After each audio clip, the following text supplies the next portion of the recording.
What is up, guys? We are going to have a bit of a change of pace today. Rather than working on Nicole's car like it seems like we've been doing for the past couple months, we're actually gonna put a little bit of attention towards the cream car, also known as my car. I've been mindlessly abusing it for the past couple months, just beating the crap out of it, knowing that the engine is on the verge of death.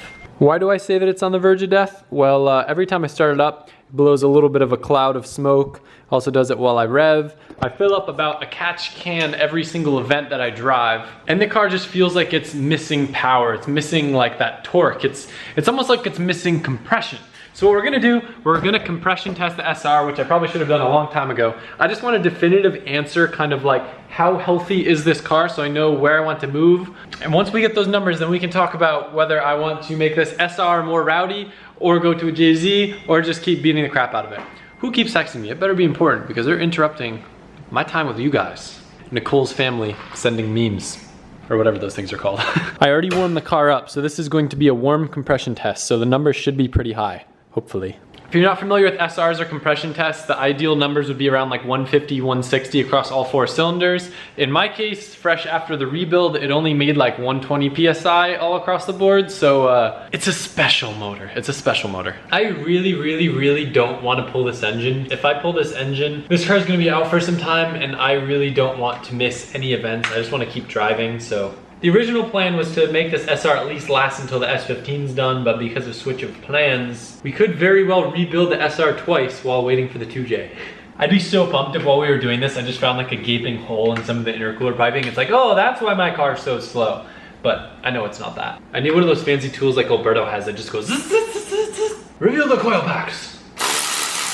I don't recommend ever using one of these tools when you're tightening stuff on engines, because this will break bolts. Like, no joke. Breaks bolts all the time.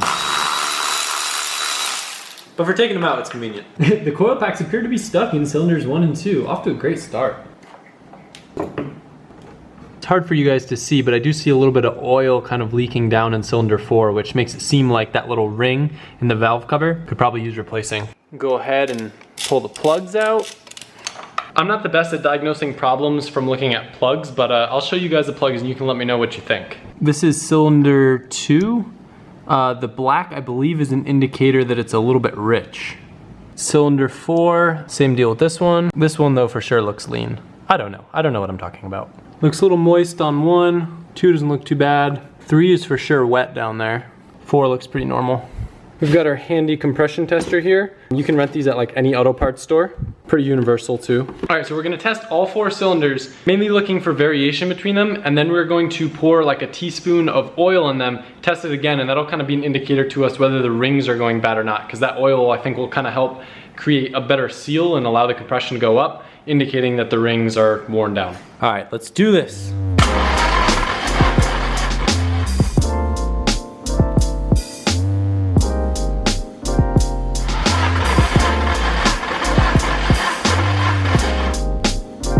So oddly enough, cylinder 3, which has always been the low compression one and has the most like wetness inside the cylinder, was actually the highest reading at 120 PSI. So the question is now, we're gonna put a little bit of oil and then we're gonna do the compression test again. And we're gonna see if that raises it. I don't know if I want it to raise it or not. I don't know.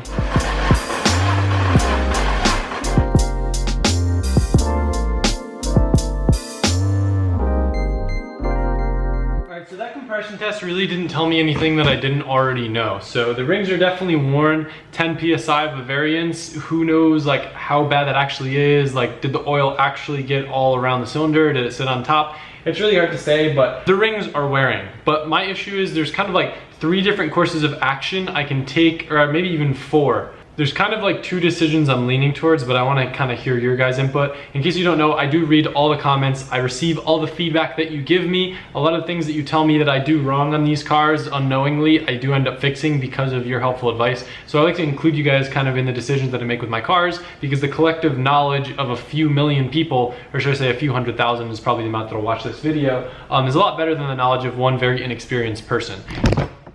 Whoops. Option 1 is to just say YOLO and keep driving the car in its current condition with a lot of blow by and potentially wear the rings more. I don't think it's one of those things where the engine's just gonna spontaneously blow up. I think it'll just progressively get worse and worse, and the engine will just kind of lose its longevity. Option number 2 would be more of a band-aid than actually fixing the problem. So I've been contemplating putting this car, gosh darn it. I've been contemplating putting this car on E85 to kind of gain a little bit more low-end torque, a little bit more power, and hopefully a little bit quicker spool of the turbo. I was gonna do that, plus go back to stock cams, which should give my motor kind of the illusion that it has more compression than it currently has. I know E85 is also good because it's less susceptible to pre-detonation, which would, I guess I didn't talk about the fact that some of those plugs look like I had detonation issues. I think E85 would help it prevent more damage than possibly what I would do running a 93, but it's questionable. Option 3 would be to just re-ring it, so pull the engine, pull it apart, put new rings in before it gets so bad that I end up having to get a new block and a lot of other expensive machine work. But frankly, I feel like it's gonna just keep happening unless I like do a super proper engine build. Not that this one wasn't super proper, but I'm pretty sure like we just honed the cylinders like ourselves. We didn't take it to a machine shop or anything, so maybe that's why the rings wore faster. I don't know, I'm not experienced with this stuff. Alberto thinks the engine's fine and I should just keep beating on it as is, or maybe put it on E85. I, however, am much more concerned just because if this does stop working, then I'm without a car to drive. I'd rather like be preventative and have it be able to continue driving than wait until you know what hits the fan. Not me, I would never hit you guys. Option number 4 would be very fun. I don't know if it's smart though. I've been contemplating with the idea, I guess this is what I was thinking about doing forever ago with this car, is just kind of like abandoning the SR black hole that I'm currently stuck in. Like, I love the SR and I think it's really rad because not a lot of people still drive SRs. Well, a lot of people do, but I don't know. I like driving an SR because people can't be like, oh, he only drives like that because he's got a super dope JZ. So kind of what I think would be cool is kind of doing a similar setup to Trevor in this car, like stock VVTi, 2J, small single turbo, stock ECU, like really simple, hopefully more reliable than a built SR. But my concern is I really like the weight distribution with the SR. I know that with suspension you can make it feel like the JZ isn't really any heavier. I do notice it in Nicole's car, but her car is kind of like an experiment to see like, okay, would I be happy with the cooling with the JZ? Because it does get hotter. Would I be happy once I put proper suspension on her car with how it feels, how the car handles? Because I really do feel at home with this car. I'm comfortable with it. I know how to fix things when they break, but they do break a lot, and the SR does look like it's on the verge of death. So essentially we have beat the crap out of it like it is now, re-ring it, put it on E85, maybe do stock cams and like put an external gate on to maybe hold a little bit more boost, or ditch the SR, put a stock 2J, maybe do like, instead of a 2-day engine swap, do a week and actually take our time on it. And you know, if I do that, I'm gonna fly Trevor in because he's been trying to get me to put a JZ in this forever and I'm sure he'd love to be a part of it. I'm curious what you guys think, but this is not like a you decide the fate of my car. Ultimately, I will make the decision. You just might help me sway one way or another. I am kind of indifferent between all the options. I really want to do 85 because I think it'd be sick, but I don't want to go put a bunch of money into this SR if I'm eventually going to go JZ down the road. To you, this may not seem like that big of a deal, but it's been like the big elephant in the room for me. I think, is that the phrase? Is it something like that? Or the silent elephant, or the white elephant in the room? The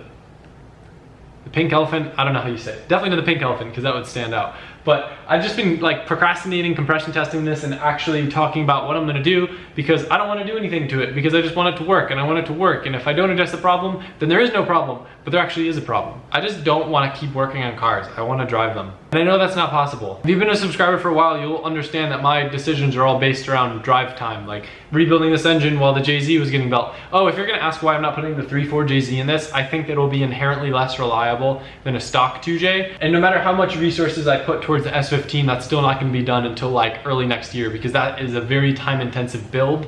So that's why I'm just trying to like do enough to this car to get by, and ultimately this will be like my practice car, the car that I can take out whenever and it's super chill. The S15 with a 3.4 JZ, a lot of power, probably gonna end up doing a dog box in it. It's not gonna be as simple as just putting some gas in and going to drive. So I gotta make sure this thing holds together as I tap the bumper and it explodes into a million pieces. My concern is I'm kind of adverse to the 2J because I don't know if it's gonna cause problems and if it's gonna require, like it's obviously a lot of work for the initial swap and then working at the bugs of the swap, which we're still kind of doing with your car. So I don't know if that would be more of a hassle or rebuilding this SR and potentially dealing with the same problems I'm continuously dealing with. Chris Knapp's dad's car. That's SR. His car seems pretty reliable. It's a stock SR.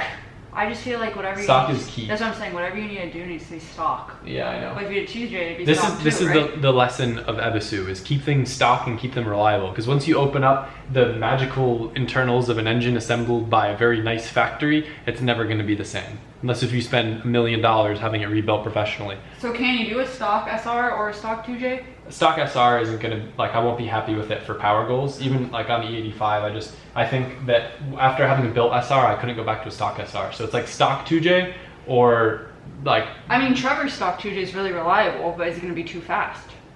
No, I think it's like perfect power level, because on stock ECU, it's like maybe, I think he made like 420 horsepower on the giveaway car, and that's plenty. Like this is 350, but I don't even care about more power. 350 is fine for me. I just want like the low end torque, so I'm not like bogging down a lot. No, no LS, no, no, no, just no.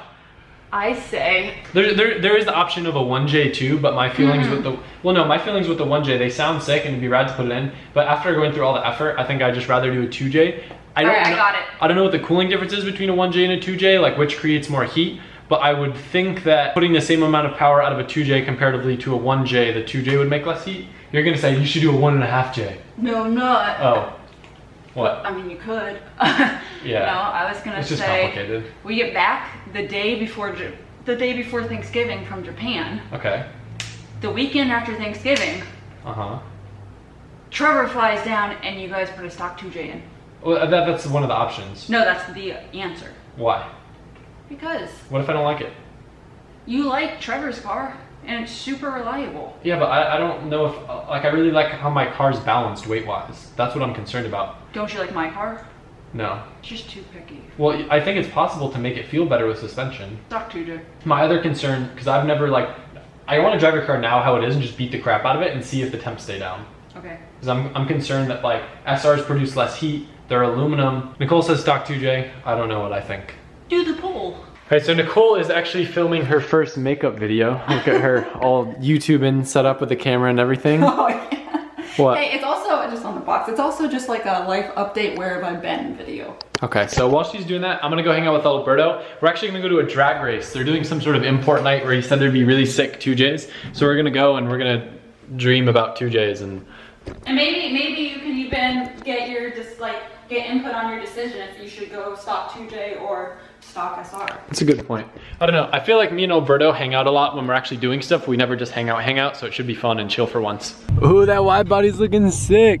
Stoked for him. Well, Alberto's finishing his video. I'm playing some Forza. This game is so difficult. I miss my simulator.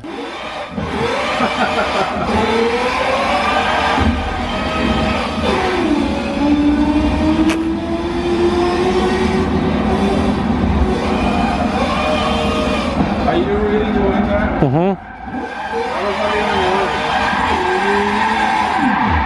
don't know what thumbnail to use. Two really cool things. First really cool thing, this is the first night it's been cold enough in Florida since last winter that I've been able to wear a sweatshirt, so I'm stoked on that. Second cool thing, if you guys remember that big field that we always drive next to when we're going to OSW to go drift, that entire field is full of cars. Like, this is more people I think than I saw here for Formula Drift. No. No? Okay, well. Formula Drift field is all the way to the other side. Okay, well, close to as many cars. Like halfway there. All right, Alberto, so what's going on tonight? The hot import nights, import? No, so Race Wars. World Sport Compact Challenge, so it's all like the import cars, all the 2JCs, rotaries, I don't know, everything non-domestic, so no V8 cars. Well, there might be some V8 cars, but there will be import cars. I've been wanting to come out here to watch some drag racing, and Alberto told me about this, and it sounded like a cool thing to come watch, rather than just like it's ordinary a good event. thing. It's like one of those like one time in a long time events. This is crazy, man. I didn't realize so many people watch drag racing. Holy crap. This makes drifting's audience look weak. Alberto was telling me how everyone here wears these like team shirts that are these full print shirts with the cars on them. It's really cool. They actually all do. I thought he's just playing. I have to make a big boost version of those. How do I make it? There's so many different cars here. People racing around, people pushing cars. So many GTRs. It's crazy. That's not a GTR. Legit pina coladas at the racetrack. That's so sick. Thanks, Otto. We got the hookup on the Titan trailer. So we get to watch drag racing from up on this massive rig. Who drives this rig? Who's crazy and drives this rig? That guy? That You crazy. Novel. Let me tell you, it's different from the SR20DET. Wild big booth appears. The view up here is so sick.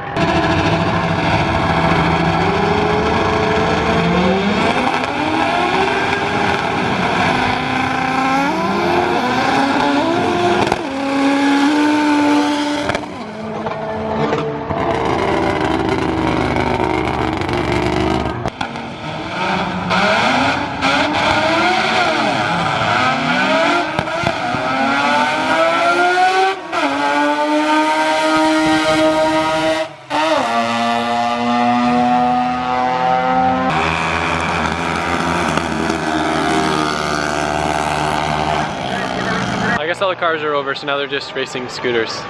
What like times do those things put down? Sevens? On the 8th. In the 8th. Oh, okay. I was gonna say that's insane. Shows how much I know about drag racing.